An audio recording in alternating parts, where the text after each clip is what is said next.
BJP. ആദ്യമായി നഗരഭരണം പിടിച്ച തിരുവനന്തപുരത്ത് വി രാജേഷ് മേയറാകാൻ കൂടുതൽ സാധ്യത. ആദ്യം മുതൽ തന്നെ മേയർ സ്ഥാനത്തേക്ക് കേട്ട പേരാണ് വി രാജേഷിന്റെ. അതിനാൽ തന്നെ കൂടുതൽ സാധ്യത വി രാജേഷിനാണ്. ബി.ജെ.പിയിൽ ഭിന്നതയുണ്ട് എന്ന് പറയുമ്പോഴും RSS നിലപാട് നിർണായകമാകും. വരുമോ അപ്രതീക്ഷിത സ്ഥാനാർത്ഥി എന്നുകൂടി നോക്കാം. മേയർ സ്ഥാനത്തേക്ക് പരിഗണിക്കപ്പെടുന്നവരെയും സാധ്യതകളും വിശദമായി തന്നെ ചർച്ച ചെയ്യാം. ചരിത്ര വിജയം നേടിയാണ് ബി.ജെ.പി. തിരുവനന്തപുരം ഭരിക്കാൻ ഒരുങ്ങുന്നത്.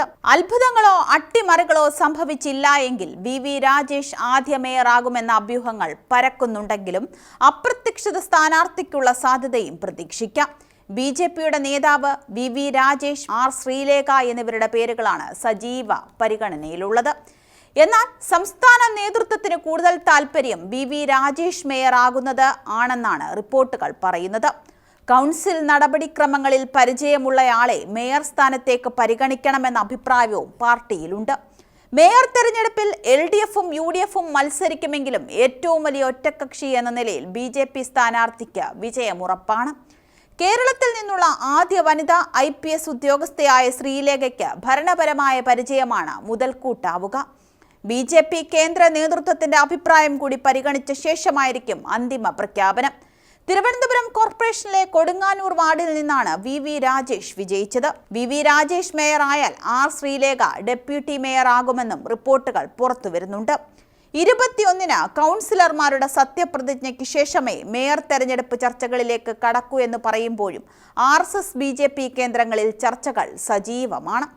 വി രാജേഷിന്റെയും ശ്രീലേഖയുടെയും പേരിനൊപ്പം കരമന വാർഡിൽ നിന്ന് വിജയിച്ച കരമന അജിത്തിന്റെ പേരും പരിഗണനയിലുണ്ട് എന്ന അഭ്യൂഹങ്ങൾ പരക്കുന്നുണ്ട്.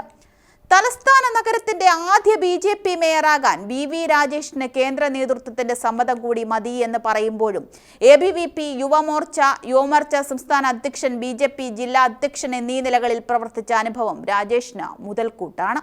അക്കാലത്ത് തന്നെ കോർപ്പറേഷൻ ഭരണത്തിനെതിരെ സമരങ്ങൾക്ക് നേതൃത്വം നൽകിയ അദ്ദേഹം കഴിഞ്ഞ തവണ പൂജപ്പുര വാർഡിൽ നിന്ന് ജയിച്ചതോടെ കൗൺസിൽ എന്ന നിലയിലും നിരവധി സമരങ്ങൾ നയിച്ചു.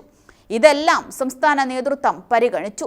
ഇത്തവണ കൊടുങ്ങാനൂർ വാർഡിൽ ജയം ആവർത്തിച്ചതോടെ വലിയ നിയോഗമാണ് ഈ 49-കാരന്റെ മുന്നിൽ. തീരുമാനം സംസ്ഥാന അധ്യക്ഷനാകും പ്രഖ്യാപിക്കുക. വി രാജേഷിന് അനുകൂലമാണ് സംസ്ഥാന നേതൃത്വവും RSSും. ശ്രീലേഖയെ നിയമസഭാ തെരഞ്ഞെടുപ്പിൽ വട്ടിയൂർക്കാവിൽ സ്ഥാനാർത്ഥിയാക്കിയേക്കുമെന്ന സൂചനയുമുണ്ട്. ശാസ്തമംഗലം വാർഡിൽ നിന്നാണ് ശ്രീലേഖ വിജയം നേടിയത്.